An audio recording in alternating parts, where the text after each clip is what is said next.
사회심리학에서는 여러 가지 연구 방법을 사용을 하고 있습니다. 그 로버트 치알디니 외에 3명의 학자가 이제 공편한 사회심리학이라고 하는 책에서 이 사회심리학의 주요 연구 방법을 크게 기술적인 방법과 실험적인 방법으로 이렇게 구분하고 있습니다. 그래서 기술적인 방법은 어떤 그 주어진 환경 안에서 사람들이 행동하는 것을 관찰을 하고 사후에 그것을 설명하려고 하는 것이죠. 예를 들어서 자연 관찰, 사례 연구, 기록 연구, 설문조사, 심리검사 이런 것들이 기술적 방법에 속한다라고 볼 수 있고, 실험실 실험이라든가 현장 실험 같은 경우는 인위적으로 연구자가 이 환경을 이렇게 조성하고 통제를 해서 그 통제된 환경 속에서 사람들의 행동이 어떻게 일어나는지를 관찰하는 이러한 방법이라고 할 수 있겠습니다. 한번 우리가 이러한 방법 중에서 대표적인 것들을 살펴보겠는데요. 첫 번째가 이제 실험 연구이죠. 특히 이제 심리학적인 사회심리학에서 실험 연구를 많이 사용을 합니다. 이 실험 연구는 실험을 통해서 자료를 수집하고 분석하는 연구라고 할 수 있을 텐데, 실험을 하기 위해서는 첫 번째가 변수를 조작해서 그것 사이의 인과관계를 우리가 파악할 수 있어야 돼요. 그래서 연구자는 변수 중에서 일종의 원인이 되는 것을 이제 독립변수라고 부르고, 그 다음에 그것의 결과로서 나타나는 것을 종속변수라고 부르죠. 그리고 이 독립변수와 종속변수 사이에 또 존재하는 일종의 매개변수들이 있겠죠. 그 중에서 종속변수에 영향을 미치지만 연구의 목적이 아닌 경우는 우리는 통제하려고 그래요. 그런 것들은 우리가 통제 변수라고 하죠. 그래서 이 실험 연구에서의 특징은 하나의 실험 집단과 통제 집단을 구분을 한다는 거예요. 그리고 이 실험 집단과 통제 집단의 어떠한 효과가 독립 변수에 의해서만 나타난다라고 하는 것을 우리가 보이기 위해서 이 실험 집단과 통제 집단에 속하는 이 연구 대상자들을 무작위로 이제 배분을 하는 것이죠.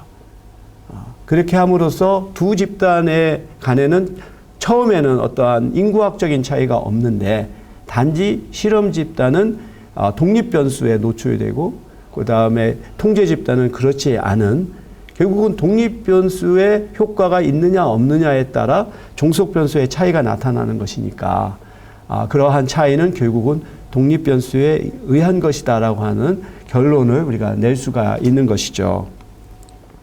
그래서 이런 실험 설계를 하기 위해서는 실험 변수를 이제 조작을 해야 되고, 그 다음에 종속 변수에 영향을 미칠 수 있는 외생 변수들을 다 통제를 해야 돼요.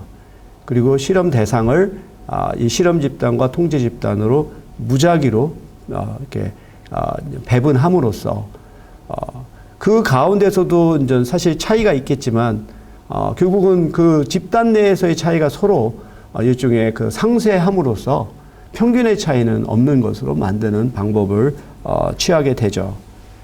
그래서 이러한 실험의 절차를 한번 그림으로 설명을 해보면, 우선 이론으로부터 검증 가설이 도출이 되고, 그걸 우리가 조작적인 정의를 통해서 그 추상적인 개념을 어떤 경험적인 변수로 전환을 하는 것이죠.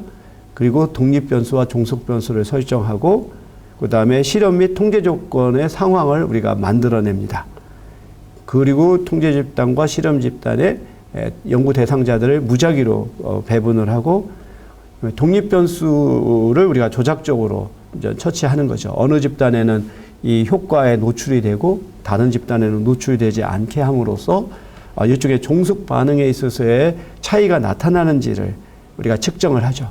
그래서 이러한 평균 간의, 집단 평균 간의 차이가 통계적으로 유의미한지 아닌지를 우리가 검증을 하는 거예요.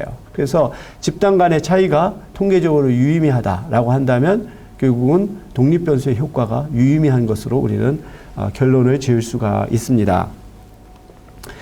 실제로 많은 사회심리학의 연구가 이러한 실험 연구를 통해서 이루어졌습니다. 앞으로 우리가 다룰 구체적인 주제들, 뭐 예를 들어서 그 동조라고 하는 개념이 있어요. 그 conformity라고 하는 개념인데 결국은 하나의 집단의 압력 또는 집단의 규범에 사람들이 따르는 행위죠. 그리고 또 이러한 동조는 그 권위의 하나의 순응 또는 복종이라고 하는 개념으로도 연결이 돼요. 그래서 어떠한 그 권위를 가진 사람이 명령을 했을 때 그 명령이 도덕적으로 올바르지 않음에도 불구하고 사람들이 그 권위에 순응해서 어떤 그 피험자한테 상당히 가혹한 그러한 실험을 진행을 할 수도 있죠. 대표적으로 이제 스탠리 밀그램이라고 하는 학자가 이러한 전기 충격 실험을 했어요. 그래서 피험자에게 일종의 낱말 퀴즈를 내고 그것을 맞추지 못했을 때 이제 전기 충격을 가하게 하는 거죠. 점차 이 강도를 높여서 정말로 치명적인 수준의 전기 충격을 가하라고 했을 때도 사람들이 이 버튼을 누르더라는 실험 결과를 했습니다. 그래서 이러한 이 연구는 이 사회적 배경이 2차 세계대전 당시에 이 나치의 만행에 독일의 시민들이 순응한 것에 대한 하나의 원인을 찾고자 하는 것이다라고 볼 수 있어요. 2차 세계대전 당시에 600만 명에 달하는 유대인들이 집단 학살을 당했죠.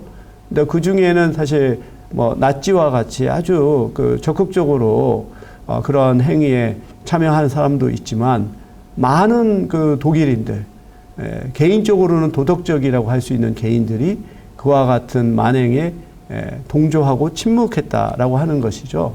그러면 어떻게 사람들은 이렇게 비도덕적인 행위에 순응할 수 있을까? 이런 것이 바로 이러한 스탠리 밀그램의 전기 충격 실험과 같은 것이죠. 그래서 우리는 어떠한 권위를 가진 존재에게 복종하고 순응하는 경향이 있습니다. 우리의 사회화 과정 자체가 사실 어렸을 때부터 부모에 순종하고 학교에 가면은 교사에게 순종하고 직장 내에서는 상사에 순응하도록 이와 같은 사회화 과정을 거쳤기 때문에 권위라고 하는 것은 그것이 옳고 그름을 떠나서 무조건 순응해야 되는 것으로 우리는 학습이 되었습니다. 결국은 그러한 것이 바로 이렇게 나치에서의 어떤 홀로코스트와 같은 사건으로도 이어질 수도 있다라고 하는 것을 이제 실험 연구를 통해서 보여줬는데 21세기 현 시점에서 이와 같은 실험을 재현하는 것은 많은 연구 윤리의 문제가 있을 거예요. 그래서 이러한 연구 윤리 문제는 이따가 우리가 또 다루도록 하겠고요.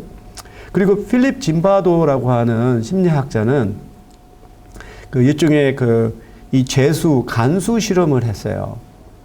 그래서 이 피험자들을 공개 모집을 해서 마치 아르바이트로 이 실험에 참여하면은 상당한 보상을 하겠다라고 신문 광고를 내고 이 공고를 보고 온 사람들을 대상으로 어느 한 집단의 사람들한테는 이 간수의 역할을 맡기고 또 다른 사람들은 죄수의 역할을 맡기게 했어요.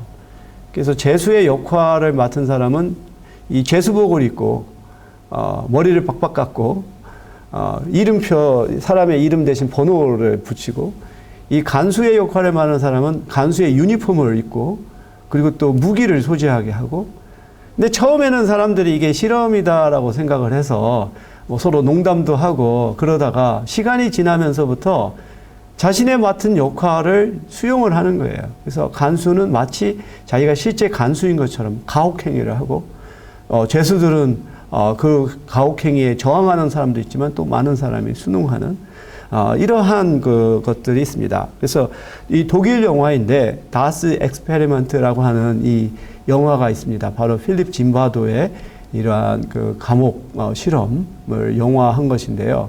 아주 흥미로운 그리고 상당히 쇼킹한 그리고 정말 짐바도가 말했던 이 권위의 순응이라고 하는 것이 얼마만큼 빠르게 일어날 수 있는가를 보여주는 영화라고 볼 수 있겠습니다. 실험 연구의 예로서 우리나라에서 최근에 진행됐던 것을 한번 소개할까 합니다. 그 한민이라고 하는 사회심리학자가 2011년 아세아 연구에 출판한 논문인데요. 이 논문의 제목이 문화 진화론적 인종 도식의 영향이라고 해서 한국인들의 인종에 대한 이중적인 태도를 연구했습니다. 우리가 이러한 인종에 대한 이중적 태도라고 하는 것은 우리가 이제 이 인종을 나름대로 이렇게 서열화를 하고 있죠.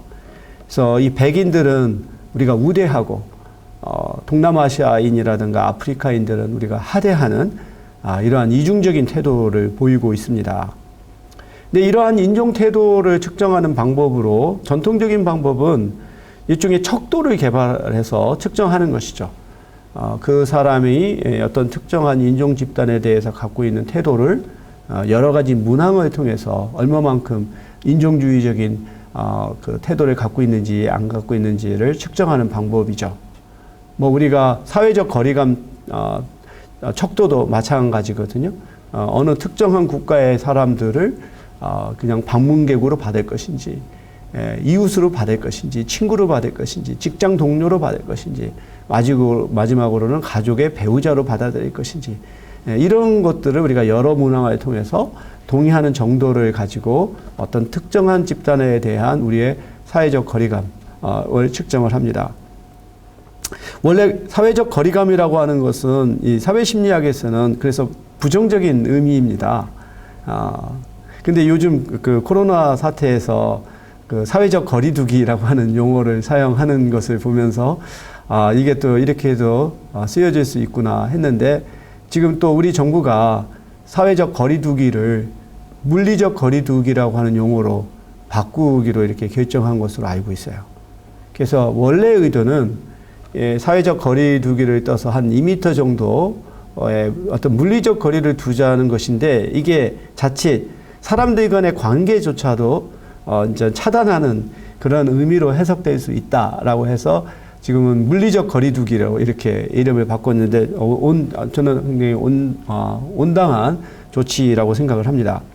근데 이와 같은 이 척도를 통해서 사람들의 인종주의와 같은 태도를 측정하는 데는 상당히 심각한 문제가 존재하는데, 그것이 뭐냐면은 다음에도 우리가 소개할 사회적 선망 편향이라고 하는 게 있어요. 그 Social Desirability Bias라고 하는 것인데, 이 연구 대상자들이 자기의 실제 인종주의적인 태도를 드러내면 그게 사회적으로 올바르지 않다고 여겨질 수 있어서 실제보다 덜 인종주의적인 것으로 보고할 가능성이 매우 큰 거죠. 특히 이제 태도나 행동이 사회적으로 바람직하게 여겨지지 않는 상황일수록 이러한 경향은 더욱더 커집니다. 이러한 문제를 우리가 해결하는 방법으로서 그 암묵적 연합 검사라고 하는 방법이 있어요. 그러니까 사람들에게 어떠한 그 글로 쓰여진 문항을 제시하고 그 문항에 대해서 얼마만큼 동의하는지 하는 방법이 아니라, 그러한 판단을 하기 전에 어떤 자극에 대해서 사람들이 어떻게 반응하는지를 검사하는 그런 방법을 사용을 하죠. 그래서 이 한민 교수는 3차례에 걸쳐서 실험을 했습니다. 그래서 처음에는 백인과 동남아인들의 사진을 이렇게 분류를 하고, 또 긍정적인 형용사, 부정적인 형용사를 이렇게 세트를 주고, 그 다음에 이 각각 인종의 사진을 보여준 후에 그것과 관련되는 긍정적인 형용사 또 부정적인 형용사를 주고서 반응하는 그 시간을 측정을 한 거예요. 그래서 이러한 가설을 내세운 이유는 우리가 한국인들이 서양인 백인에 대해서는 우대하는 긍정적인 태도를 형성하고 있기 때문에 긍정적인 형용사가 주어졌을 때 그것에 반응하는 시간은 더 짧아지죠. 왜냐하면 이미 그러한 고정관념을 갖고 있으니까. 하지만 부정적인 형용사가 주어지면은 머릿속에서 다시 한번 이걸 해석을 해야 돼요. 그러니까 반응 시간이 느려지죠. 반면 동남아시아인에 대해서는 백인보다 덜 긍정적인 태도를 갖고 있기 때문에 긍정적인 형용사에 반응하는 시간이 길어지고 오히려 부정적인 형용사에 반응하는 시간은 짧아질 수 있는 거죠. 이렇게 고정관념의 경우에 우리는 이게 상당히 이제 마치 패스트 모드라고 할까, 신속 모드로 반응하는 그러한 경향이 있죠. 그것이 고정관념과 다른 그러한 현상에 대해서는 처리하는 데 시간이 더 오래 걸립니다. 그래서 실험 결과를 살펴보면 백인과 관련된 긍정 형용사를 처리하는 데 걸리는 시간이 부정적인 형용사를 처리하는 것보다 훨씬 더 짧죠. 그리고 백인과 동남아인의 비교를 해보면 긍정적인 형용사의 경우에 동남아인들보다 백인과 관련된 긍정적인 형용사에 처리하는 시간이 더 짧아집니다. 부정적인 형용사는 반대죠. 오히려 동남아인들과 관련돼서 부정적인 형용사에 이 실험 대상자가 반응한 시간은 더 짧고 긍정적인 경우는 시간이 더 오래 걸리는. 그래서 결국은 우리 머릿속에 어느 특정한 인종 집단에 관련해서 갖고 있는 태도가 그것과 관련된 형용사와 연관시켜서 반응하는데 시간이 오래 걸리고 짧은 것을 우리가 측정하게 되면 우리 머릿속에 들어가 있는 그 특정 집단에 대한 우리의 하나의 고정관념, 태도가 어떻게 구성되어 있는지를 우리는 알 수 있죠. 그러니까 이런 방법은 앞서 말씀드렸던 사회적으로 바람직하게 보이려고 하는 편향이 나타날 그러한 여지가 적죠. 왜냐하면 반응하는 시간이 굉장히 짧기 때문에 순간적으로 자극이 주어지면 반응해야 되고 그러다 보면 속내가 더 빨리 드러날 수 있는 그러한 방법이라고 볼 수 있습니다. 지금까지는 우리가 실험실 내에서의 실험을 살펴보았죠. 근데 이제 실험실 내에서의 실험의 문제점이라고 하는 것은 뭘까요? 이게 인위적이죠. 그렇죠? 실제 상황에서 그렇게 일어나지 않을 가능성도 많죠.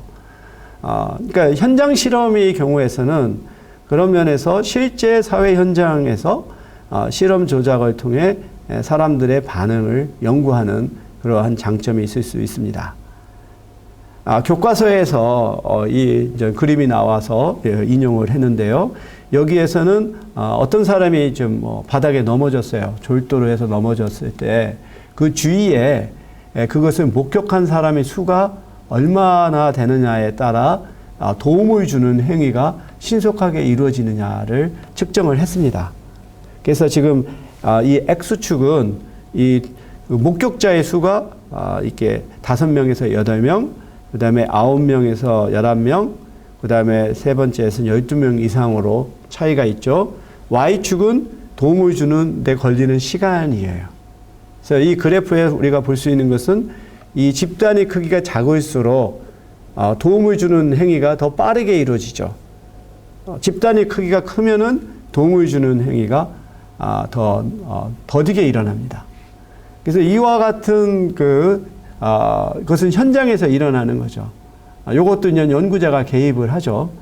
이제 어떤 면에서 관찰을 할 수가 있죠. 마침 주어진 조건에서 목격자의 수가 어떻게 되는지를 관찰을 통해서 반응하는 시간을 보면 되는데 결국 이러한 연구를 통해서 우리가 이제 이끌어낼 수 있는 개념은 책임감의 분산이라고 하는 개념이죠. 이 목격자가 적으면 결국은 책임을 질 사람이 자기와 관련이 되기 때문에 자기가 도움을 주지 않게 되면 나중에 이제 도덕적인 책임을 물을 수도 있죠. 그렇기 때문에 좀 더 도울 수 있지만 주위에 여러 사람이 있게 되면 굳이 자기만이 책임이 지게 되는 게 아니죠. 그래서 이러한 것이 오히려 사람이 많을수록 도움을 주는 것이 덜 일어날 수 있는 그런 경향이 있다라고 볼 수가 있습니다. 이러한 것을 좀 더 우리가 확장해서 설명을 하면 이 대도시라고 하는 환경이 이와 같은 그 친사회적인 행동이 일어나기가 어려울 수도 있는 거예요. 왜냐하면 대도시의 환경은 첫 번째가 그 규모가 크죠. 그리고 이질적인 사람들로 구성되어 있고 또 익명적인 속성을 갖고 있어요. 그렇기 때문에 이런 책임감이 이렇게 분산되는 상황이 나타나서 뭐 도심에서 어떠한 폭행이 일어나더라도 방관하는 것이 일어날 가능성이 더 크다고 볼 수가 있습니다. 세 번째로는 이제 자연 실험입니다. 이것은 이제 자연 현상에서 나타난 것을 이제 그대로 관찰하는 것이죠. 근데 이런 것은 사실 굉장히 재현하기가 어렵죠. 하지만 그러한 상황이 나타났을 때 그 현상 속에서 사람들의 행동이 어떻게 일어나는지를 관찰을 하는 굉장히 어떻게 보면은 좋은 그 계기가 될 수 있어요. 예를 들어서 우리가 뭐 이러한 비유를 들자면 그 호수의 예를 들면 평상시에는 물이 잠겨 있기 때문에 호수의 밑바닥에 뭐가 있는지 알 수 없죠. 그러다가 정말 건기가 오래돼서 물이 다 말라게 되면 호수의 바닥이 드러나게 되죠. 그러면 그 안에 뭐가 있는지를 알 수가 있어요. 뭐 예를 들어서 사람들이 이제 살던 그런 동네가 나올 수도 있고 또 어떤 고대 유적지가 발견될 수도 있죠. 그 어찌 보면 지금과 같은 코로나 사태도 평상시에는 드러나지 않았던 그런 사람들의 심리 행동들을 우리가 관찰할 수 있는 또 계기가 될 수도 있습니다. 그래서 연구자들은 이러한 기회가 주어졌을 때 빠르게 대응해서 그 안에서 나타나는 현상을 체계적으로 이제 관찰하고 연구를 할 수가 있죠. 예를 들어서 1970년대 말에 미국의 이 남가주 지역, 서던 캘리포니아 지역에서 화재로 인해서 200여 가구가 이제 소실이 됐는데 이때 사람들의 이제 행동을 보면 어떤 집은 불이 난 집이 있고 불을 피한 집도 있죠. 근데 이런 경우 불이 난 집의 사람들은 이게 운이 나빠서 그런 것이다라고 여기고 그러면 불이 안 난 사람들도 자기네들이 운이 좋아서 그랬다라고 해야 될 텐데 이런 사람들은 자신들이 방비책을 잘 세웠기 때문이다라고 이렇게 원인을 이제 찾는 것이죠. 이걸 귀인이라고 부르거든요. 여기서 이제 우리가 그 귀인에 있어서의 하나의 그 근본적인 오류의 경향이 있습니다. 사람들은 자기에게 어떤 좋은 결과가 나오면 그것은 자기의 내부적인 속성에 기인해서 그런 것으로 여겨요. 예를 들어서 시험에 합격했다. 그건 내가 열심히 일했기 때문에, 내가 똑똑했기 때문에. 근데 내가 만약에 시험에 실패했다. 그러면 자기한테 탓을 하는 것이 아니라 외부로 탓을 합니다. 시험 문제가 범위 밖에서 났다든지, 그런 식으로 이렇게 외부의 탓을 하고, 만약에 다른 사람에게 좋은 결과가 나오면 그것은 외부의 요인으로 설명을 해요. 집안이 좋으니까, 금수저니까. 반면 그 외부의 사람에게 부정적인 결과가 나오면 그건 내부의 요인으로 설명을 합니다. 능력이 그거밖에 안 되니까. 그러니까, 우리가 보면은 내로남불이라고 하는 말이 있죠. 자기가 하는 것은 로만스고 남이 하는 것은 불륜이라고 하는 식으로 우리가 어떤 동일한 현상이라 하더라도 사람들은 이게 긍정적이냐 부정적인 거냐 내부적인 거냐 외부적인 것이냐에 따라 해석하는 방식이 다르다라고 하는 연구 결과가 있습니다. 다음으로는 전 조사 연구인데요. 이것은 전 실험 연구와 다르게 하나의 기술적인 연구 방법이라고 할 수 있어요. 이 조사 연구에서는 연구자가 관심을 갖고 있는 두 가지 이상의 요인 또는 변수들의 발현 양상을 기록해서 변수들 간의 관계를 통계적으로 파악하는 방법이죠. 대표적인 것이 이제 설문조사일 수 있어요. 우리가 설문조사를 하면 응답자에게 여러 가지의 그 정보를 수집하잖아요. 뭐 예를 들어서 그 사람의 연령, 그 사람의 학력, 그리고 그 사람의 소득. 그러면 우리가 연령과 소득 간의 관계를 또 살펴볼 수가 있고, 또는 학력과 소득 간의 관계, 또 우리가 이렇게 변수들을 통해서 관계성을 찾아볼 수가 있죠. 이러한 그 조사 연구의 대표적인 예가 아동의 TV 폭력물 시청 시간과 공격적 행위 간의 관계입니다. 우리가 지난번에 배웠던 반두라의 사회적 학습 이론이 바로 이런 공격성을 우리가 관찰하고 공격적 행동을 자기가 관찰하고 모방하면서 공격성이 드러나는 것이었었잖아요. 그래서 이러한 심리학에서 이러한 폭력, 공격 이것이 상당히 많이 연구가 되었는데 폭력물 TV 시청 효과가 공격성에 어떻게 영향을 미치는가를 이제 연구를 했습니다. 그래서 보면 상당한 수준의 상관관계가 존재한다라고 하는 것이죠. 폭력물을 봤다고 해서 모든 사람이 폭력적이 되는 것은 아니지만 그래도 폭력물에 많이 노출된 사람들이 보다 공격적인 성향을 보인다는 거예요. 실제로 이러한 TV 폭력물 시청이 공격성에 미치는 상관관계를 조사하고 그 정도를 일종의 다른 종류의 상관관계와 비교를 했더니 엄청나게 높은 수준의 상관성이 존재한다는 겁니다. 예를 들어서 이 상관관계가 가장 높게 나타난 것은 뭐냐면 흡연과 폐암의 관계예요. 거의 0.4 수준. 그러니까 흡연을 많이 한 사람일수록 폐암에 걸릴 확률이 높은 거예요. 어떤 사람들은 정말로 나이가 들어서 이렇게 줄담배를 펴도 폐암에 걸리지 않는 사람도 있어요. 하지만 우리가 확률적으로 보면 이렇게 흡연을 하는 사람이 흡연을 하지 않는 사람보다 폐암에 걸릴 확률이 훨씬 높고 그 정도는 0.4 정도로 상당히 높죠. 그래서 우리가 상관관계가 어느 정도가 되어야 높은가라고 하는 것에 대해서 명확한 기준은 없지만 대체로 0부터 0.3 정도는 상관관계가 약한 거로 보고 0.3부터 0.6은 상관관계가 그래도 어느 정도 있는 것으로 보고 0.6 이상은 상관관계가 매우 높은 것으로 이렇게 보거든요. 그런 면에서 0.4에 가까운 것은 상관관계가 크다라고 하는 거라고 볼 수 있는데 이렇게 흡연과 폐암의 상관관계 바로 다음이 이 미디어 폭력과 공격성의 관계입니다. 그 정도로 높다고 볼 수 있어요. 가장 여기서 나타난 것이 보면은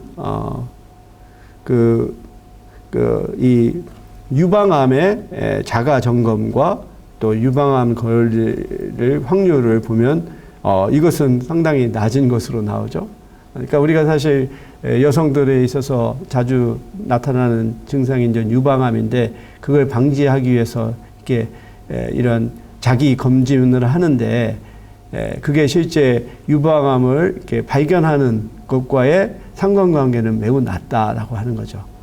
그러니까 결국 자기가 스스로 하는 자가 검진이라고 하는 것이 매우 부정확하다라고 하는 걸 보여줄 수 있겠죠. 이미 이렇게 자가 검진을 할 정도 수준이 됐으면 이건 매우 심각한 것이 됐겠죠. 그러니까 그런 것이 가장 지금 현재 낮은 상태인데 미디어 폭력의 노출은 공격성으로 이어지는 정도는 정말로 그거보다도 훨씬 높은 것이 이제 이렇게 사실로 드러난 것을 바라보면 얼마만큼 이 미디어 폭력이라고 하는 게 사람들의 공격성을 높이는가를 보여줄 수가 있습니다. 기회가 되면 마이클 무어 감독의 Bowling for Columbine이라고 하는 영화를 좀 보았으면 좋겠어요. 이 마이클 무어 감독은 좀 굉장히 미국 사회의 모순을 잘 드러내는 그런 다큐멘터리를 제작하는 감독이죠. 시코라고 하는 영화가 요즘 사실 재조명을 받고 있습니다. 미국에서는 미국 인구의 40%가량은 건강보험을 갖고 있지 못해요. 미국은 선진국 중에서 유일하게 이러한 국민 건강보험을 갖고 있지 못한 이런 건강보험이 민영화되어 있다 보니까 좋은 직장을 갖고 있는 사람은 좋은 보험의 혜택을 받지만 그렇지 못한 사람들은 거의 뭐 1년에 뭐 $10,000 이상의 보험료를 내어야만 이 보험 혜택을 받다 보니까 40%가량이 보험을 가입하고 있지 못하죠. 우리나라의 경우에서는 전 국민이 의료보험의 혜택을 받고 있죠. 그리고 공공의료가 나름대로 체계적으로 되어 있다 보니까 이런 코로나 사태에서도 그래도 굉장히 빠르게 신속하게 대응할 수 있는 것이지만 미국은 이것이 개인에게 맡겨져 있고 그 중에서 뭐 소득이 있고 좋은 직장을 가진 사람은 자기를 보호할 수 있지만 그렇지 못한 사람은 무방비 상태에 놓여져 있는 이런 것이 여실히 잘 드러나는 상황인데요. 이 보울링 포 콜럼바인에서는 미국에서의 총기 폭력이 왜 다른 나라에 비교해서 월등하게 높은가라고 하는 것에 대해서 그 원인을 찾는 영화입니다. 바로 미국에 인접한 국가가 캐나다인데 캐나다도 총기를 소유할 수 있는 나라예요. 그러니까 미국이 총기 사고가 총기 폭력이 자주 일어나는 것이 단지 미국인들이 총기를 자유롭게 소지할 수 있어서만은 아니에요. 호주라든지 또는 캐나다에서도 개인이 총기를 소유할 수 있음에도 불구하고 미국만큼 그러한 총기 폭력이 일어나지 않죠. 그래서 결국은 마이클 무어 감독은 미국에 있어서의 이러한 총기 폭력의 원인은 미국 사회가 그만큼 폭력적이고 폭력을 문제 해결의 하나의 방편으로 삼는 것이 상당히 일반화되어 있다라고 하는 거죠. 우리가 할리우드 영화를 보면 뭐 너무나도 드러나잖아요. 되게 가상의 적을 설정하고 람보가 됐던 또는 아놀드 스와츠네거가 됐던 이러한 히어로가 나타나서 그냥 완전히 뭐 벌레 죽이듯이 이렇게 사살하는 것에 우리는 굉장히 익숙하게 노출되어 있죠. 그런 면에서 완전 우리가 마이클 무어 감독의 보울링 포 콜럼바인을 살펴볼 필요가 있습니다. 그래서 이 마이클 무어의 보울링 포 콜럼바인이라고 하는 것은 이 콜럼바인 고등학교에서 이 2명의 이러한 총기 난사범들이 고등학교에 들어가서 학생들과 교사에게 무차별로 이렇게 총격을 가한 사람들입니다. 근데 이제 왜 제목이 보울링이냐면 그 시간에 원래는 보울링 이쪽에 수업 시간이었어요. 그래서 이 학생들도 인근에 있는 보울링장 가서 학생들과 함께 그 체육 시간으로 보울링을 배워야 될 시기에 이들이 안 가고 그 학교에 들어와서 총기 난사를 했다라고 하는 면에서 바로 보울링 포 콜럼바인이라고 하는 것이죠. 그래서 만약에 이 학생들이 보울링을 치러 갔다면 이러한 끔찍한 사고가 나지 않았겠죠. 그것은 하나의 가정이고 결국은 이러한 총기 난사범들이 올리버 스톤 감독의 내추럴 본 킬러를 20번씩이나 보고 거의 자기네들이 마치 그대로 모방을 한 것이 이러한 총기 난사로 이어졌다는 것이고 그래서 이러한 폭력문 노출이라고 하는 것이 사람들이 피해자에 대한 정서적인 둔감화를 가져온다는 거예요. 상대의 고통을 자기의 고통으로 느끼지 못하는 것이 바로 반복적인 폭력물 노출의 효과인 것이고 두 번째로는 폭력에 대한 태도를 변화시키는 거죠. 그래서 이 폭력이라고 하는 것이 하나의 효과적인 문제 해결의 방법이다라고 하는 것을 배우게 되는 거예요.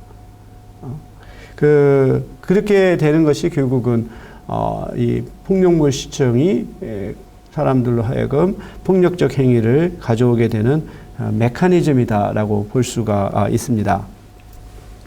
그래서 이와 같은 것은 우리가 한 개인이 얼마만큼 폭력물 미디어에 노출이 되어 있는지 시간을 측정을 할 것이고 그 사람의 어떤 공격적인 행위 공격적인 태도를 측정해서 둘 사이의 상관관계를 조사하는 방법이죠. 근데 이러한 조사 연구의 장점은 상당히 효율적이고 경제적인 방법이라는 거예요.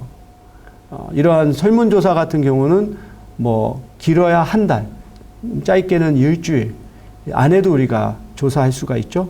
그리고 많은 사람들을 대상으로 동시에 우리가 조사를 할 수가 있어요. 하지만 이러한 조사 연구의 문제점은 상관관계가 있다고 해서 이게 인과관계라고 볼 수 없다는 거죠. 원인과 결과가 서로 다를 수도 있어요. 그러니까 폭력물 노출이 공격성을 보일 수도 있지만 공격적인 성향을 가진 사람이 또 폭력물을 더 많이 볼 수도 있는 것이죠. 그래서 이런 조사 연구에서 상관관계가 있다고 해서 그것이 인과관계라고 우리가 곧바로 볼 수가 없는 그러한 한계가 있습니다. 이러한 조사 연구의 대표적인 방법으로 설문조사, 비구조화 면접, 그 관찰법이 있습니다. 이 설문조사는 사회과학적 연구에서 가장 폭넓게 사용되는 자료 수집 방법이라고 볼 수 있어요. 이 설문조사는 전체 모집단으로부터 이 추출한 표본을 대상으로 해서 이 체계적인 질문을 해서 필요한 정보를 수집하는 방법이죠. 그래서 설문조사가 이루어지기 위해서는 첫 번째가 모집단이 있어야 되고 모집단의 특성을 대표할 수 있는 표본이 있어야 돼요. 그래서 표본으로부터 우리는 자료를 수집을 하죠. 그러면 자료로부터 우리는 그 변수와 변수 간의 관계에 대해서 관찰하고 검증을 할 수 있죠. 그래서 이렇게 그 표본에서 나타난 그 관계를 가지고 우리는 모집단에서도 그러한 관계가 존재할 것이다라고 통계적으로 우리가 추론을 합니다. 그래서 결국은 우리가 표본 조사를 하는 이유는 그냥 응답자의 그 속성이나 응답자에서의 관계를 규명하려고 하는 것이 목적이 아니고 결국은 표본이 대표한다라고 하는 모집단 내에서도 그러한 관계가 존재할 것이다라고 우리가 예측을 하는 것이죠. 그래서 이러한 설문조사가 아주 보다 더 완전한 설문조사가 되기 위해서는 표집 과정이 이게 대표성을 띌 수 있는 확률 표집이 되어야 돼요. 그리고 두 번째로는 질문의 설계가 중요합니다. 이게 결국은 우리는 문항을 통해서 측정을 하게 되는데 우리가 측정하려고 하는 대상을 제대로 반영할 수 있는 문항을 우리가 개발을 해야 되는 거죠. 그리고 세 번째로는 실제 자료 수집이 이루어지는 면접. 이 세 가지 요소가 조화롭게 이루어질 때 완전한 조사가 이루어질 수 있다라고 볼 수 있겠습니다.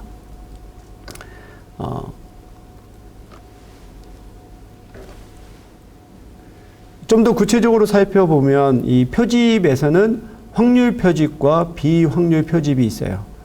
그래서 통계적으로 우리가 유의미하다라고 하는 말을 하거나 또는 표본에서의 관계가 모집단에서도 적용될 수 있다라고 하는 통계적인 추론을 하기 위해서는 표본이 확률적으로 표집되어야 돼요. 이러한 확률 표집 안에는 단순 무작위 표집, 개통 표집, 층화 표집, 증납 표집 이런 방식이 있죠. 근데 경우에 따라서는 우리가 확률 표집을 할 수 없을 경우가 있어요. 첫 번째가 모집단이 어떤지를 우리가 알 수 없거나 알 수 있어도 쉽게 접근할 수가 없는 경우. 이럴 경우는 우리가 편의 표집이나 판단 표집이나 할당 표집이나 누적 표집 이런 방법을 쓸 수 있게 되는데 이 경우에 이렇게 비확률 표집을 통해서 얻어낸 조사 결과를 모집단으로 일반화하는 데는 한계가 있어요. 그래서 이 비확률 표집은 불가피한 방법이기 때문에 우리는 이것을 되게 이제 파일로트 연구나 또는 탐색적인 연구에서 우리가 사용하지 이걸 하나의 과학적이고 체계적인 어떤 가설 검증을 위해서 사용하는 데는 한계가 있다라고 하는 것을 우리가 인식을 해야 되겠죠. 그래서 우리가 어떠한 그 설문조사에서는 그 측정이라고 하는 것이 매우 중요합니다. 왜냐하면 이 추상적인 개념은 그 자체로 우리가 관찰할 수 없기 때문에 그것을 우리가 관찰 가능한 수준으로 전환을 시켜야 돼요. 그게 바로 측정이거든요. 그래서 측정에는 대개 어느 대상에게 하나의 규칙적으로 점수를 부여하는 방식으로 우리는 측정을 하게 됩니다. 뭐 예를 들어서 우리가 헌신도라고 하는 개념을 얘기해 봅시다. 직장에 대한 헌신도. 한 직원이 자기가 속해 있는 그 조직에 대해서 얼마만큼 헌신적이고 충성적인가. 이건 사실 굉장히 추상적인 개념이잖아요. 근데 우리는 그것을 측정하기 위해서 헌신과 관련된 문항들을 묻고 거기에 동의하는 정도를 매우 동의한다 이때 5점. 그 다음에 대체로 동의한다 이때 4점. 보통이다 이때 3점. 별로 동의하지 않는다 이때 2점. 그 다음에 전혀 동의하지 않는다 이때 10점. 이런 식으로 점수를 부여하죠. 그리고 이걸 하나만 묻는 게 아니죠. 여러 개의 그 관련된 문항을 묻다 보면 그들 사이에 하나의 서로 상관관계가 높아지는 것이죠. 바로 이렇게 측정이라고 하는 것은 추상적인 개념에게 우리가 일련의 그 규칙에 따라 점수를 부여해서 하나의 그 정량화하는 과정이라고 볼 수 있어요. 그렇게 해서 만든 측정의 세트가 척도가 되는 거죠. 척도. 이럴 때 우리가 개발된 척도가 우리가 정말로 측정하고자 하는 개념을 제대로 반영하느냐가 하나의 타당도의 문제죠. 예를 들어서 우리가 체중을 재는데 그 자를 가지고 할 수는 없죠. 왜냐하면 자는 신장을 잴 때 타당한 척도이지 체중을 재는 것은 아니거든요. 근데 이제 신뢰도의 개념은 동일한 대상에 대해서 이게 반복적으로 측정 기법을 적용했을 때 동일한 결과를 얻어내는 정도가 신뢰도가 될 수 있어요. 그래서 아까 헌신도의 예를 들었는데 헌신도와 관련된 문항들 간에 서로 높은 상관관계를 보이면 이것은 신뢰도가 높은 척도가 되겠죠.